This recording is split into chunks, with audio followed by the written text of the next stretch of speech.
dakilain ang kanyang ngalan. Purihin siya'y awitan at papurihan magpakailanman.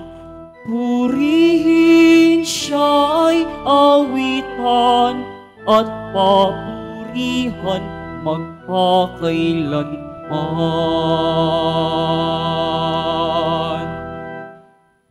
Sa ngalan ng Ama at ng Anak at ng Espiritu Santo. Amen. Ang pagpapala ng ating Panginoong Hesukristo, ang pag-ibig ng Diyos Ama, at ang pakikipagkaisa ng Espiritu Santo naway sumainyong lahat. At sumaiyo rin. Mga kapatid, tinipon tayo ng ating Panginoong Diyos. Aminin natin ang ating mga kasalanan upang tayo ay maging marapat gumanap sa banal na pagdiriwang. Inaamin ko Sa makapangyarihang Diyos at sa inyo mga kapatid, na lubha akong nagkasala sa isip, sa salita, sa gawa at sa aking pagkukulang. Kaya'y sinasamo ko sa mahal na Birheng Maria, sa lahat ng mga anghel at mga banal, at sa inyo mga kapatid, na ako'y ipanalangin sa Panginoong ating Diyos. Kaawaan tayo ng makapangyarihang Diyos, patawarin tayo sa ating mga kasalanan at patnubayan tayo sa buhay na walang hanggan. Amen. Panginoon, kaawaan mo kami. Panginoon, kaawaan mo kami. Kristo, kaawaan mo kami. Kristo, kaawaan mo kami. Panginoon, kaawaan mo kami. Panginoon, kaawaan mo kami. Manalangin tayo. Ama naming makapangyarihan, ipagkaloob mong lagi naming ikaligayang ikaw ay paglingkuran, sapagkat walang maliw at walang kahulilip ang kasiyahan kapag sumasamba kami sa iyong kapangyarihan, nagpapairal sa tanang sanlibutan, sa pamamagitan ni Jesucristo, kasama ng Espiritu Santo, magpasawalang hanggan. Amen. Magsipo muna po ang lahat.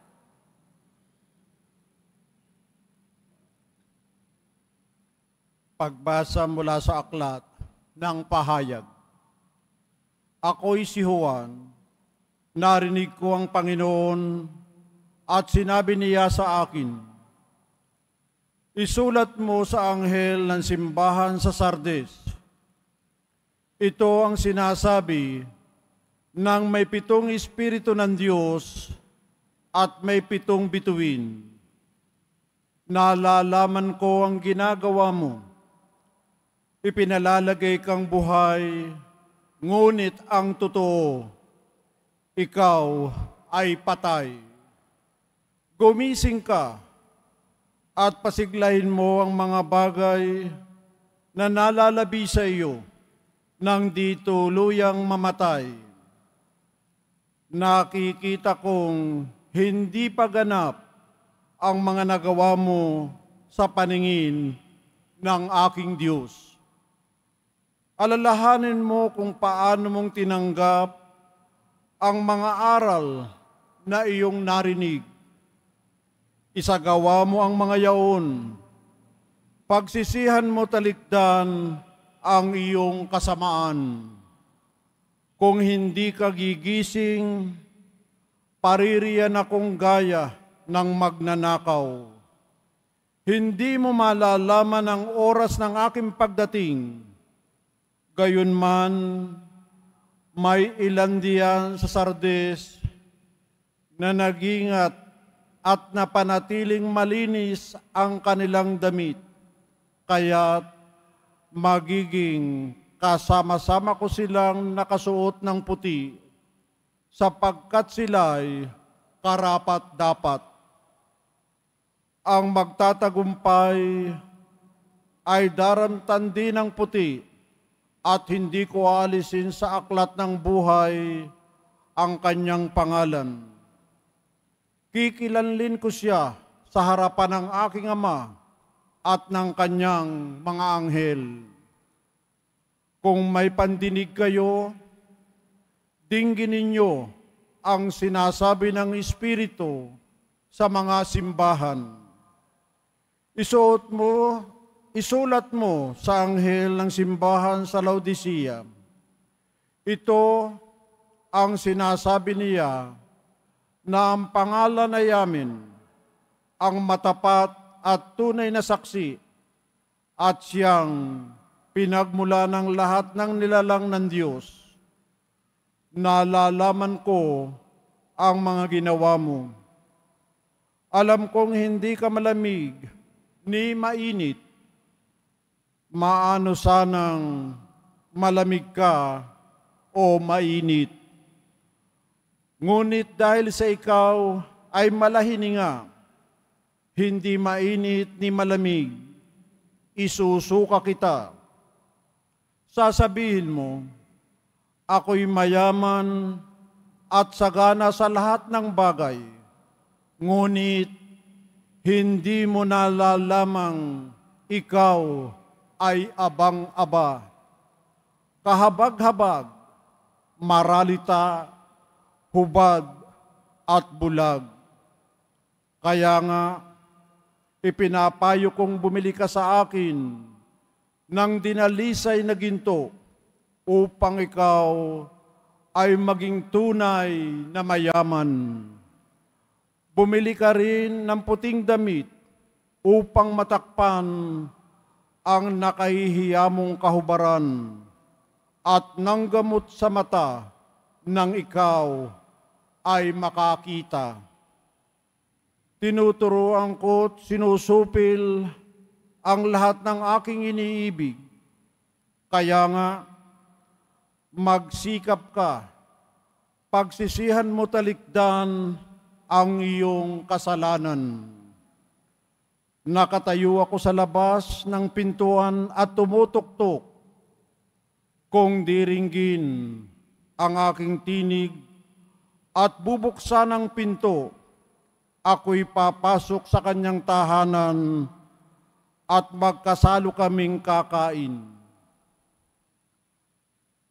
Ang magtatagumpay ay upong katabi ko sa aking luklukan kung paanong ako'y nagtagumpay at nakaupo ngayon sa tabi ng aking Ama sa kanyang luklukan.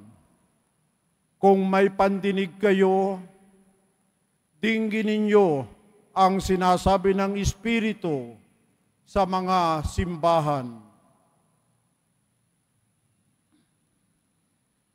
Ang salita ng Diyos. Salamat sa Diyos. Luluklok ang nagtagumpay, kasala ko habang buhay. Luluklok ang nagtagumpay, kasalo ko habang buhay. Yaong mga masunurin na sa iyo'y nakikinig at ang laging ginagawa'y naayon sa matuwid. Kung mangusap ay totoo sa lahat at bawat saglit, yaong gawang paniniray, hindi niya naiisip. Luluklok ang nagtagumpay, kasalo ko habang buhay. Kailanman siya'y tapat makisama sa kapwa. Sa kaniyang kaibigay, wala siyang maling gawa. Hindi siya nagkakalat ng di tunay na balita at itinatampok niya ang matapat sa lumikha. Luluklok ang nagtagumpay, kasalo ko habang buhay. Hindi siya humihingi ng patubo sa pautang at kahit na anong gawi, hindi siya masuhulan. Upang yaong walang salay patawan ng kasalanan, ang ganitong mga tao'y mag-aani ng tagumpay. Luluklok ang nagtagumpay, kasalo ko habang buhay. Magsitayo po ang lahat.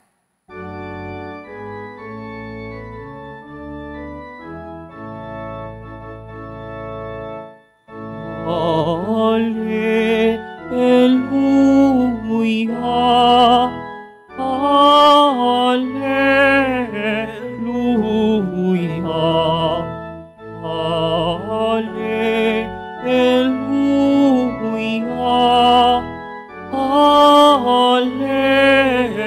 Alleluia. Inibig tayo ng Ama, isinugo ang anak niya bilang panubos sa sala. Alleluia, Alleluia,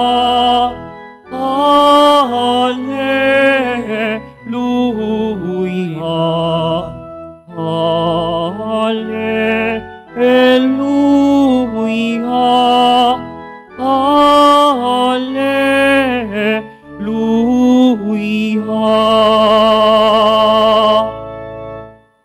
Sumainyo ang Panginoon. At sumaiyo rin. Ang mabuting balita ng Panginoon ayon kay San Lucas. Papuri sa iyo, Panginoon.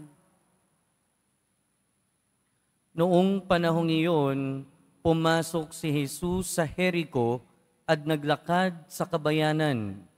Doon may isang mayamang puno ng mga publikano na nagngangalang Zakeo at pinagsikapan niyang makita si Jesus upang makilala kung sino ito. Ngunit siya'y napakapandak at dahil sa dami ng tao, hindi niya makita si Jesus.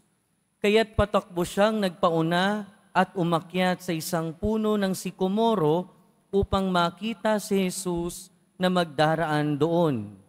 Pagdating ni Jesus sa dakong iyon, siya'y tumingala at sinabi sa kanya, Zakeo, bumaba ka agad, sapagkat kailangan kong tumuloy ngayon sa bahay mo.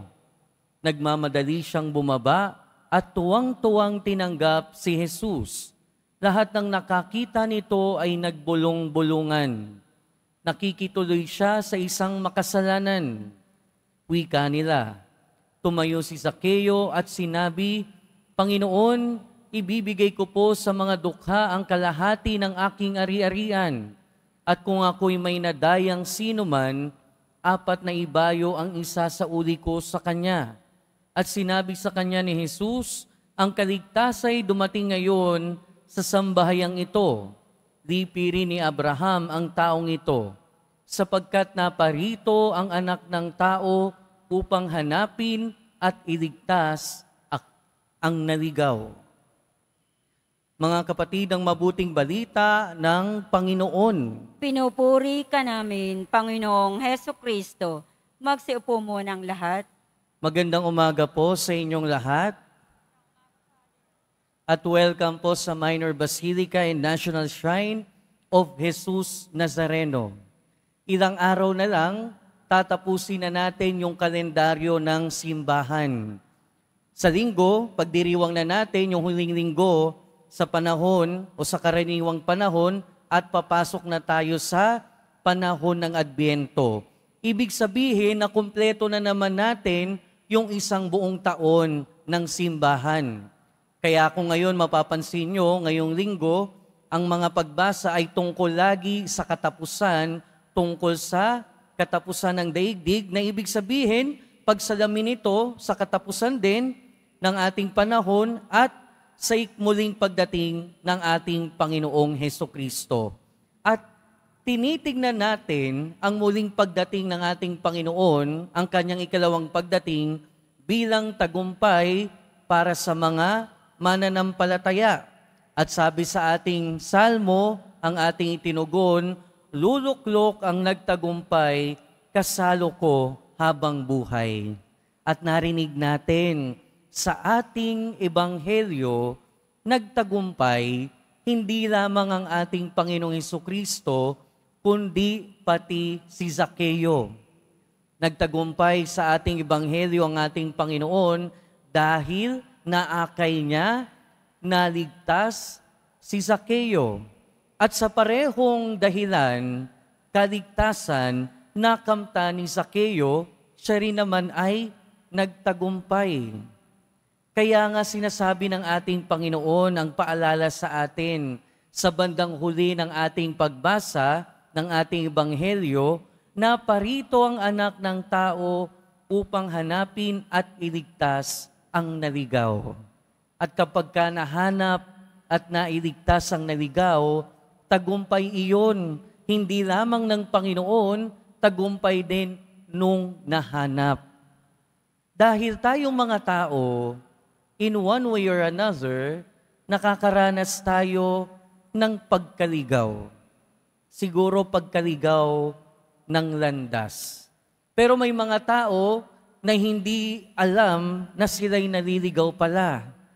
May mga panahon tayo na hindi natin alam na tayo ay naliligaw pala. Kapag ka masyado tayong nasanay sa kasalanan, pagka nalugmok tayo sa pagkakamali, na akala natin wala na tayong ginagawang mali, naliligaw tayo nang hindi natin nalalaman. Lalo na kapag yung environment natin, lahat ng tao na nakikita natin mali yung ginagawa, akala natin tama na yun. Akala natin okay lang yun. Pero ang totoo niyan, hindi natin alam na sasama na pala tayo, nalulugmok na pala tayo sa pagkakamali at kasalanan. At sa ganung paraan, hindi natin alam na naliligaw na pala tayo.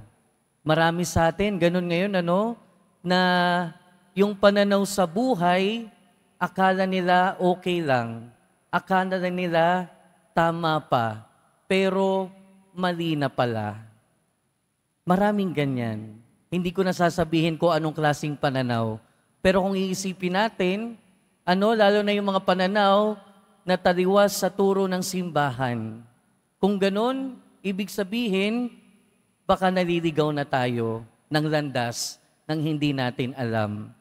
For example, kung naniniwala ka na okay lang maging magkasama, maging mag-asawa, parehong lalaki at babae, kung sa tingin mo okay lang yun, kung sa tingin mo wala doon, malamang naliligaw ka na ng landas. At kung sa paligid mo lahat nagkakaroon ng korupsyon, nagnanakaw, at sa tingin mo kung para sa'yo okay na lang din yung ganun, malamang naliligaw ka na rin ng landas. At kung sa tingin mo din, okay na lang ngayon, yung magpalaglag ng bata, magpa-abort, malamang ligaw ka na rin ng landas. At sana hindi pa huli ang lahat. Pero may mga tao din na hindi sinasadya na maligaw ng landas. At malamang katulad doon o isa doon, si Zaccheo. At marami sa atin, ganun din yung kalagayan. Hindi man natin ginusto, pero naliligaw tayo minsan ng landas. Si Zaccheo, dala ng pangangailangan, dala ng kailangang mabuhay, ay naging publikano, naging tax collector. Kumbaga sa panahon na yun, pwede nating sabihin na yun yung kapit sa patalim. At dahil doon, hindi niya man sinasadya, at marami din sa atin, sa ngayon kumakapit sa patalim, hindi man natin sinasadya at hindi natin ginusto, naliligaw tayo ng landas. Pero meron din namang mga tao na sinasadya talaga na maligaw ng landas. Sinasadya na magpakalugmok sa kasalanan. Sinasadya na magpagalugmok sa pagkakamali. Sinasadya na mapalayo sa Diyos. Pero kung titingnan natin, ano man yung karanasan natin, sinadya man natin o hindi, naligaw man tayo o hindi, sinasadya man natin o hindi man natin sinasadya, alam man natin o hindi na tayo ay naliligaw, isang bagay ang sigurado tayo. Hahanapin at hahanapin tayo ng ating Panginoon. Naligaw man tayo o hindi, sinasadya man nating maligaw o hindi, isang bagay ang sigurado, hahanapin at hahanapin tayo ng ating Panginoon. Hahanapin niya tayo dahil mahal niya tayo. Hahanapin niya tayo dahil mahalaga tayo. Hahanapin niya tayo dahil tulad ni Zakeo, gusto niya na maligtas tayo. At hahanapin niya tayo dahil tulad ni Zakeo, gusto niya na magtagumpay din tayo sa buhay na ito. At ang tagumpay na iyon ay mangyayari lamang kung tayo ay tunay na nasa ilalim ng kalinga at pag-aalaga ng ating Panginoon, ng ating Poong Jesus Nazareno. Amen. Magsitayo po ang lahat.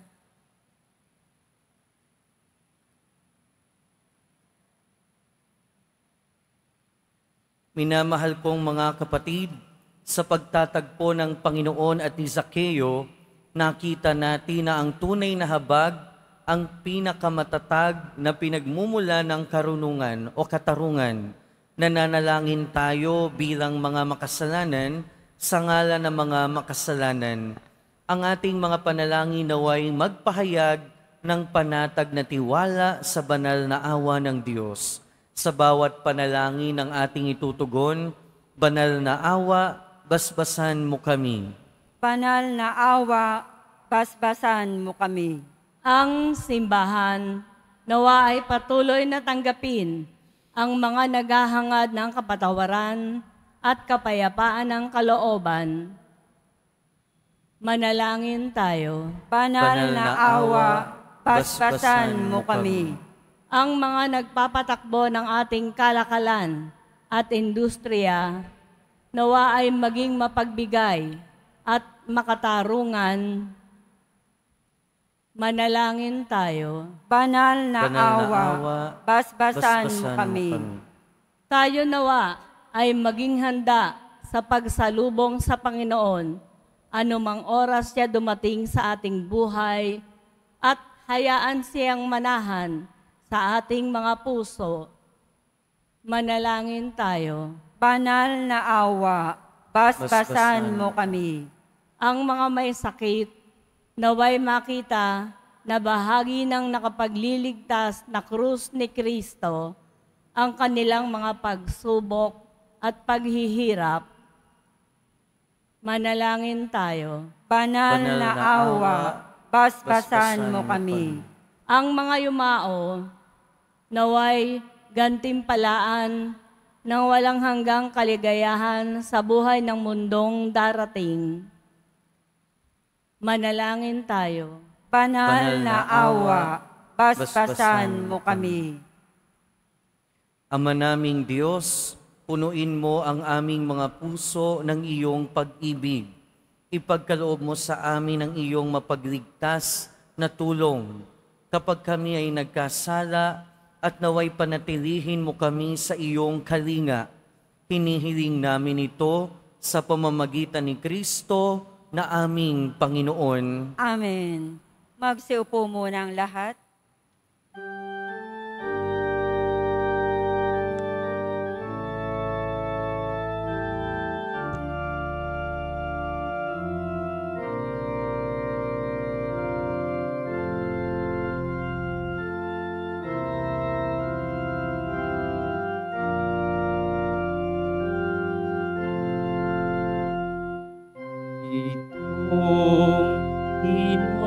Tinapay at alak na mula sa'yo, muling ihahain sa kabutihan mo. Kunin at tanggapin alay sa'yo, asasalamat ng puso.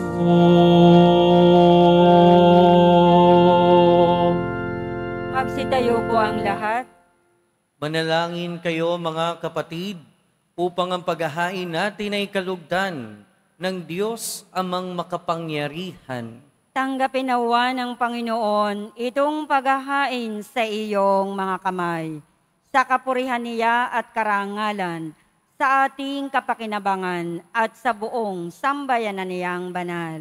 Ama naming lumikha, ipagkaloob mo ang iyong masintahing pagtingin sa aming mga alay, upang ang kagandahang loob mo ay aming makamtan, at ang bunga ng walang hanggang pag-iral ay aming mapakinabangan sa pamamagitan ni Jesucristo kasama ng Espiritu Santo, magpasawalang hanggan. Amen. Sumainyo ang Panginoon. At sumaiyo rin. Itaas sa Diyos ang inyong puso at diwa. Itinaas na namin sa Panginoon. Pasalamatan natin ang Panginoong ating Diyos. Marapat na siya ay pasalamatan. Ama naming makapangyarihan, tunay ngang marapat na ikaw ay aming pasalamatan. Sa iyong paglingap at kagandahang loob, ang tao ay nilikha mo at pinangasiwa sa sansinukob. Sa hangad mong siya'y iwastong lubos, siya'y pinagdusa mo sa kanyang pagtalikod. Sa iyong paggiliw, iyong ipinahintulot na makabalik siya sa pamamagitan ni Kristo Jesus. Kaya kaisa ng mga anghel na nagsisiawit ng papuri sa iyo, nang walang humpay sa kalangitan, kami nagbubunyi sa iyong kadakilaan. Santo, Santo, Santo, Panginoong Diyos ng mga hukbo, napupuno ang langit at lupa ng kadakilaan mo, o sana sa kaitaasan. Pinagpala ang naparirito sa ngalan ng Panginoon, o sana sa kaitaasan. Magsulod po ang lahat. Ama naming banal, ikaw ang bukal ng tanang kabanalan. Kaya't sa pamamagitan ng iyong Espiritu, gawin mong banal ang kaloob na ito upang para sa aming maging katawan at dugo ng aming Panginoong Hesukristo. Bago niya pinagtiis ang kusang loob na maging handog, hinawakan niya ang tinapay, pinasalamatan kanya, pinaghati-hati niya iyon, iniabot sa kanyang mga alagad at sinabi, "Tanggapin ninyong lahat ito at kanin. Ito ang aking katawan na ihahandog para sa inyo."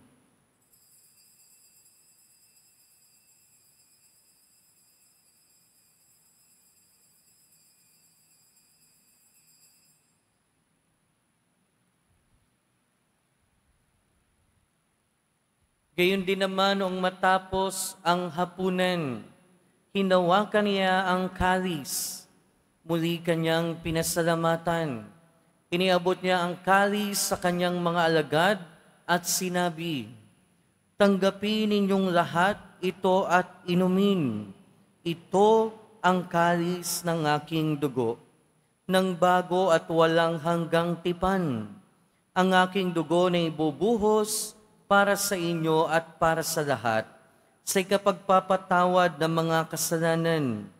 Gawin ninyo ito sa pag-alala sa akin."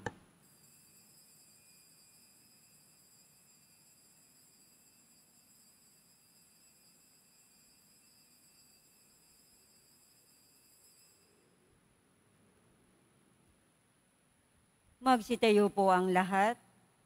Ipagbunyi natin ang misteryo ng pananampalataya. Si Kristo'y namatay, si Kristo'y nabuhay, si Kristo'y babalik sa wakas ng panahon. Ama, ginagawa namin ngayon ang pag-alala sa pagkamatay at muling pagkabuhay ng iyong anak. Kaya tiniaalay namin sa iyo ang tinapay na nagbibigay buhay at ang kalis na nagkakaloob ng kaligtasan. Kami nagpapasalamat dahil kami iyong minarapat na tumayo sa harap mo para maglingkod sa iyo. Isinasamo namin kaming magsasalo-salo